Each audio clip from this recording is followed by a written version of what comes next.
Oh,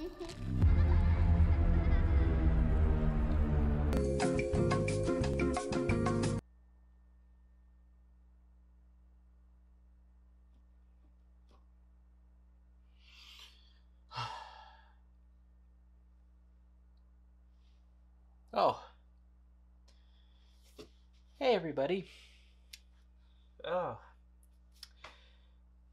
what's up? It's Brandon, and welcome back to another episode of Murata Media. So today, I'm going to be reviewing a movie that I saw this past weekend, and that movie was The Turning. My buddy and I were really interested in going to see this movie because it has just been getting panned by both critics and audiences, and we were both very, very intrigued by this. We both wanted to find out, hey, was it really that bad? And after seeing it, I am very happy to say that this movie is not as bad as people were saying. No, it's worse. This movie came out in January, and we are currently at the beginning of February, and I am willing to say that if this is not the worst movie I see in 2020, then I have lost all hope. I will be discussing spoilers in this movie, but believe me, you will thank me later. So let's just get this review over with. The Turning is about this woman named Kate who gets hired as a live-in nanny to take care of these two kids who live in this huge house after their parents' death. And then a bunch of creepy stuff starts happening throughout the house, and yeah, that's pretty much all I gotta say about it. So, where shall I begin with everything that is wrong with this movie? Well, for starters, like most horror movies that are released in this day and age, this movie is not scary at all. There are a multitude of scenes where you could tell that they were really trying to be as unsettling as possible, but it just comes off as funny. And the catalyst for this movie being so unintentionally hilarious is the way that these characters are written. And I'm going to start with Miles, who's played by Finn Wolfhard. And I like Finn Wolfhard a lot. I think he's a really good actor. He does a really good job in Stranger Things. But his acting in this movie is really bad. And I'm having a hard time deciphering if that's more of a testament on his acting ability or the material that he was given. Because his character is supposed to be this creepy, unpredictable, mysterious sort of kid, and he just does not fit that archetype at all. And his character is also a complete asshole who just sits there with his mouth agape for most of the movie, and you never really understand why he acts the way that he does. Because there's a scene pretty early on where Kate receives a phone call from the principal of Miles' boarding school, and she tells him that he was expelled from school for smashing another kid's head into the bathroom wall. And later on, he tells Kate he did this because the kid burned pictures of his dad? And right after he tells her this, to make his character more of an enigma, he proceeds to kiss Kate on the cheek. And your first reaction is to kind of just throw your hands up and be like, what the fuck? And his line delivery is the icing on the cake. My personal favorite scene of his is when they're at this koi pond, and this scene appears in the trailer. Like, there's this crow that's eating this koi fish, and you know that the fish is gonna die, so Miles stomps on it to kill it and put it out of its misery. And then there's this long pause, and he's like, oh, now you've seen the koi pond. And there's also this woman who lives with them, and she's their housekeeper. And you could tell that she's also supposed to come off as this really creepy, mysterious sort of woman. But she's just this passive-aggressive old lady who constantly throws shade at Kate for no real reason. And she's also so dismissive of any wrongdoing that the kids may have done. Like when Kate receives the call from the school telling them that Miles was expelled, and she tells her why, she's like, oh, Miles would never do such a thing. He's a good boy. That school is stupid for kicking him out. Now, if you'll excuse me, I need to go wash these dishes. Please ignore my awful British accent, but that's pretty much a gist of how the scene goes. And then there's Kate herself, who is portrayed as probably the biggest dumbass on planet Earth. She is the protagonist of this movie, and you know virtually nothing about her. The only thing that you really know is that she has a mother who's kind of insane, but I'll get to that more in a bit. And she is a very hard character to root for because the decisions that she makes make absolutely no sense. Like, one in particular, something happens at the house that forces her to contemplate leaving.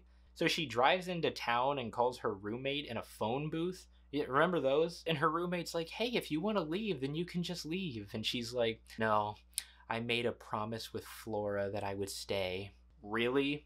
You made a promise with a child, and that's why you can't leave? Lady, if you feel like you're in danger, then you should get the hell out of there. And if you feel that the children are in danger, then, I don't know, call the police maybe? Easily, the best actor in the whole movie is Flora, the daughter. Even though I did find her character very infuriating, the girl who played her did a pretty decent job. And I'm really having a hard time figuring out why this movie is called The Turning.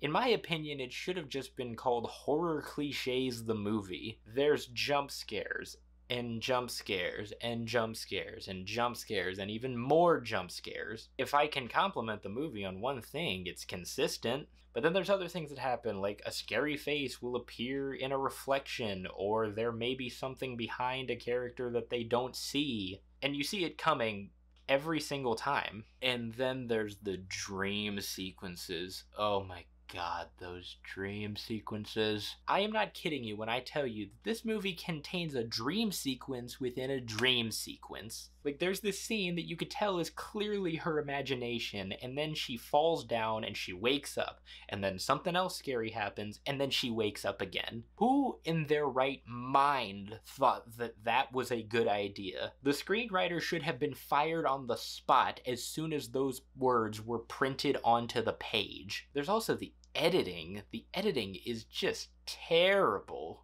because this movie doesn't really seem to have an understanding of the passage of time. And because there's this one scene in particular where Kate is like in this basement playing flashlight tag, I think it was called, with the kids. It looks to be a really sizable room based off the way they shot it, and then something scares her and she runs out of the room and she makes it out, and then it cuts to her on the staircase, and then it cuts to her in the living room with everybody else. Like, how did she find her way out so fast? Because it was a pretty long passage to get there. And it does this a lot. It cuts from one location to another, and you're thinking, like, wait, how the hell did they get there? And there's also these random and very brief fades that occur in the middle of a scene. Like, we're shown one thing and then it'll fade in this insert that looks like a shot that they just thought looked cool and had to use somehow. And then it fades back to what we were shown originally. It's just very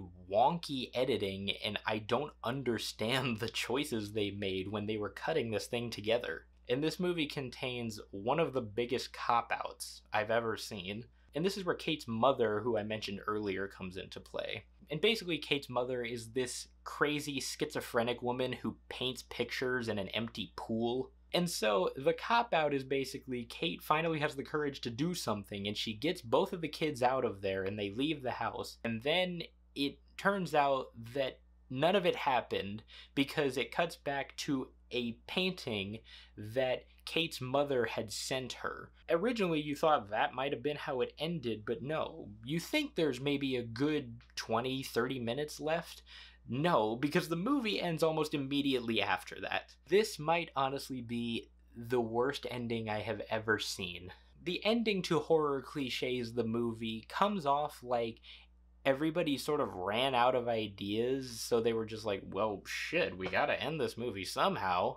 So they were looking back at the footage, they're like, there, right there, that's where we're gonna end it, just end it right there. The whole thing feels so incomplete, because nothing is explained, absolutely nothing. And I've never seen a reaction to an ending like I did when I was watching this. As the credits started to roll, literally everybody around me was like, wait, what? it took everyone maybe a minute to fully process what they just watched, and then they started to get up and then they started to just talk shit about the movie. Like the couple next to me, they were like, God, that was awful. And then I started listening to even more conversations as people were walking out, and I did not hear one positive thing said about the whole movie. Usually, you would expect that one person who was like, oh, I liked it, it wasn't that bad, I thought it was a really good movie.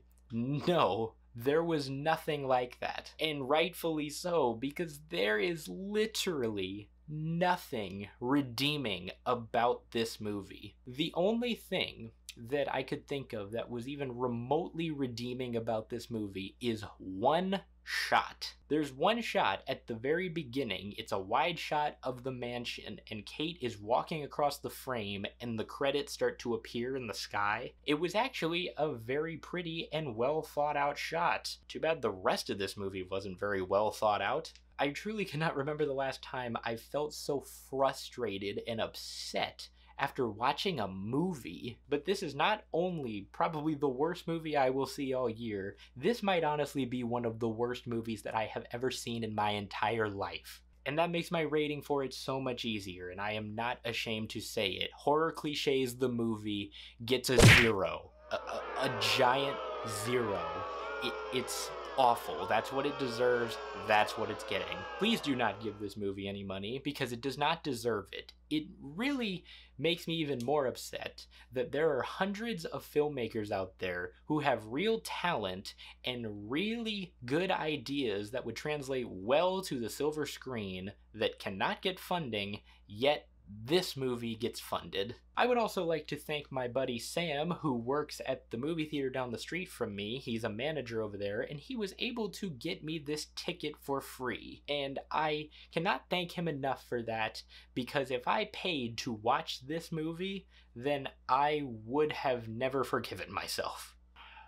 But that's all I've got to say. So thank you everybody for watching my review of Horror Cliches the movie. If you guys saw this movie, then first off, I apologize that you were subjected to it, and tell me how much you hated it, because I refuse to believe that there is anybody in the world that thought that this movie was good.